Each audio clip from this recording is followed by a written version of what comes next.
get any AI agency clients, I'm about to tell you why. And it's probably not for the reasons that you think. And I'm basing this on the fact that people will only buy two things. They will either buy time or money. Now, this video is dedicated to explaining these concepts. And once you sort of wrap your head around this, getting clients becomes so much easier. Now, if you don't know who I am, my name is Tal. I run Prompt Advisors with my business partner, Mark.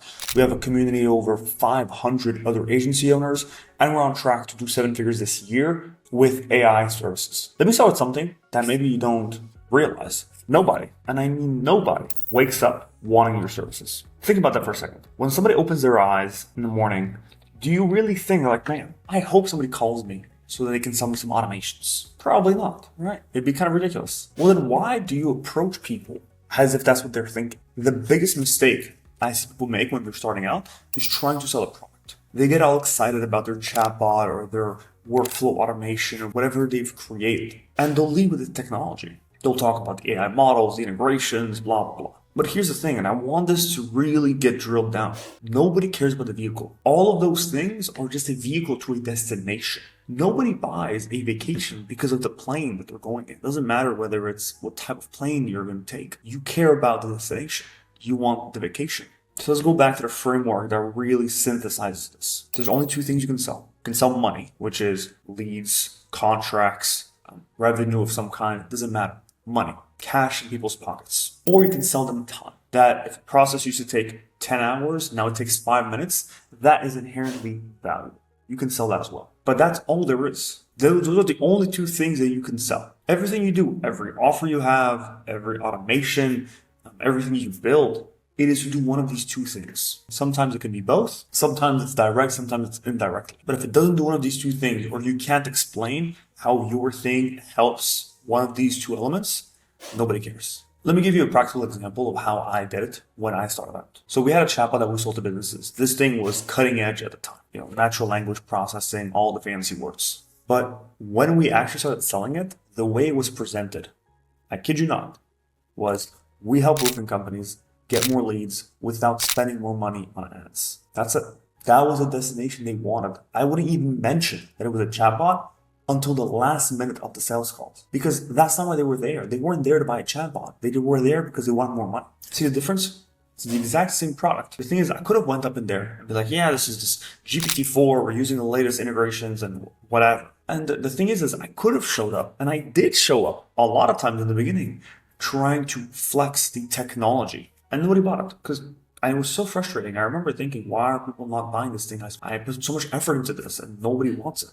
And by the reason I found this out was one day I got so frustrated by nobody wanting to buy this thing that I was trying to get back at them. So I jumped on a sales call and I said, instead of my usual pitch, which didn't work, I just started keeping information to myself. I'm like, you know what? If you're not gonna buy it anyway, so why am I even bothering telling you all this stuff? So I just told them, yeah, gets you more leads and it's about it. And you don't have to spend more money on ads. Oh, okay, how do I start? That to me was the shift that had to happen, where it's not about how you get there. It's about where we're going. Same exact product, but instead of selling the mechanism, I started selling the outcome. And there's another element to it, which is about positioning. If you talk about the technology and you're getting into all the features and capabilities and stuff like that, that's really good for geeks like us.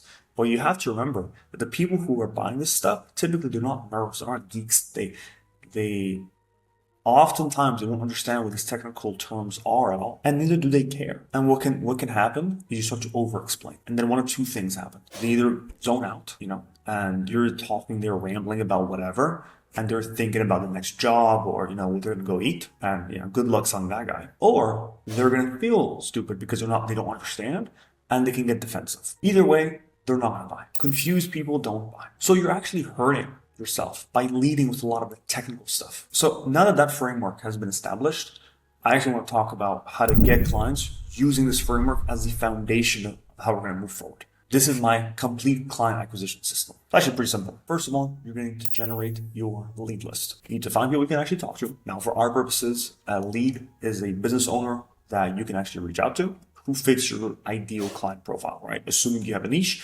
If you don't have a niche, I've got other videos about how to actually figure out what the right niche is. Now, when I was doing this with roofing companies, my leads were essentially all of the roofing businesses within the US and other English-speaking countries. Think Australia, the UK, Canada, etc. Once you've identified who you need to reach out to, you now need to actually find those people. And there's typically two ways you can do this. You can either do it the good old manual way, which is you go to Google Maps, you search the name of your niche, and then you just start calling, which I did plenty. It's really good for practice. It's also a lot more time intensive. And then there's a second way, which is you pay for lead lists. Now, these can be sort of a hit or miss. It's obviously more scalable. You can get better results, but obviously you have to pay for these lead lists. But if the goal is to scale quickly and you have the funds to do it, this is faster than just Google Maps. The best tool I've found for this is something called D7 Lead Finder, which I have used plenty. I think you can get like 30,000 leads in, I think, a day, which is plenty. You can also use Apollo, although I don't really like it as a platform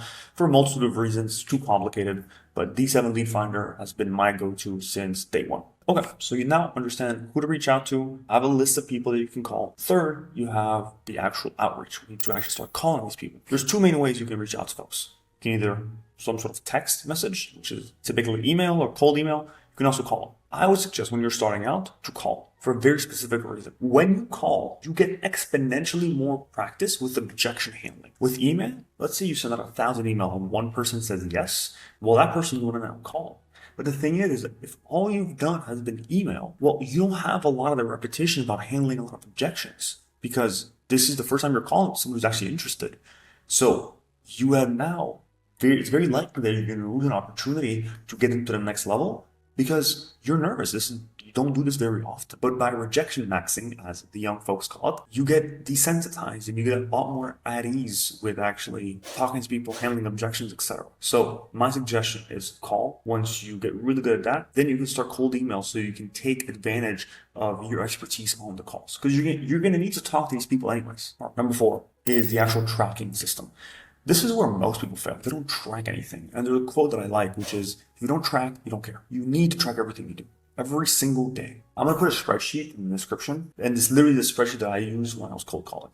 There's a few different things on there. Who you're calling, where they came from, the city that they're in, because typically you want to call each city on its own. You don't want to jump around a lot. What they said was yes, no, call me back, send me an email, etc. And then the follow-up actions needed. This becomes your master spreadsheet of measuring progress. You commit every single day to talking to X number of people, not making X number of calls, because oftentimes you'll call, you'll go to voicemail. And there's a big difference between calling 50 places and talking to 5 business owners. I would argue that talking to 5 business owners is actually more valuable than calling 50 places. And I want to take a pause here to talk about some really crucial elements, which is you want to reach business owners. It doesn't matter how good your stuff is. Employees will never care about what you're selling. They're not the business owners. They don't benefit from stuff taking less time or making a whole bunch more profit because they're not going to see any of it. So it doesn't matter to them. You could bang your head against the wall for hours trying to explain to a receptionist why your agent is so amazing. Guess what? They don't care because it doesn't affect their life. Only talk to the decision makers. One more mistake I see a lot of people do. Be upfront in your cold calling. Don't try to be sneaky. Keep in mind, these business owners, they are getting called constantly.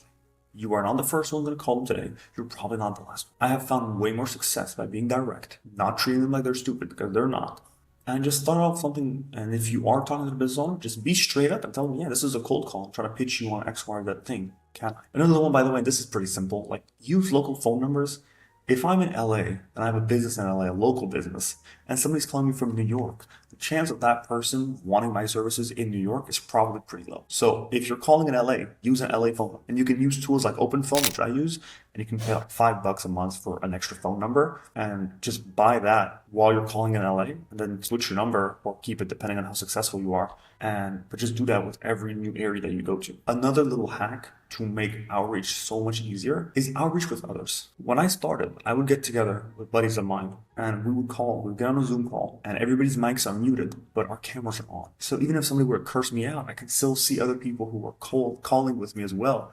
And it just gets so much easier to call in those scenarios because you don't feel as lonely. And the last thing I want to touch on as far as this outreach thing goes is a big part of it really is mindset. You have to remember to a certain extent, this is a numbers game. No matter how good you are, there will be a certain amount of people who will say no. And that's okay. And one thing that you can think about to make it a bit easier, there's a quote that I like, which is, if you knew that your yes would be after 29 no's, how quickly would you want to get through those no's? There's a yes coming. It's just, can you handle the no's in between? And if it is a numbers game, statistically, somebody will take you up on it. So it's just about getting through the no's and then getting to the person who says yes. And every no gets you closer to that next yes. I really do want to emphasize, though, that everything that I've told you today, if you can be consistent, it doesn't matter. If you apply this today but don't apply it tomorrow, you might as well. There's only to apply today. Be consistent with everything that you do. You will get better. Give yourself the time to get better. Track your progress. Get better. Get feedback. Listen to your cold calls. How are they sounding? What are you saying? What are you not saying? What could you have said in that moment? Most people quit after a week because they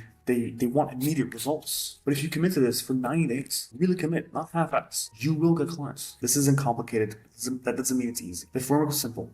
You either sell money, you sell time. You need to find business owners who need those things. Call them consistently. Track everything. And then just execute. Commit for 90 days, 6 months, whatever it is, but just commit. Now, if you need help, or if you want a bit more hand-holding through this whole process, there's actually a wait list for our program, Early AI Profiters. You can feel free to click the link in the description and there'll be a wait list.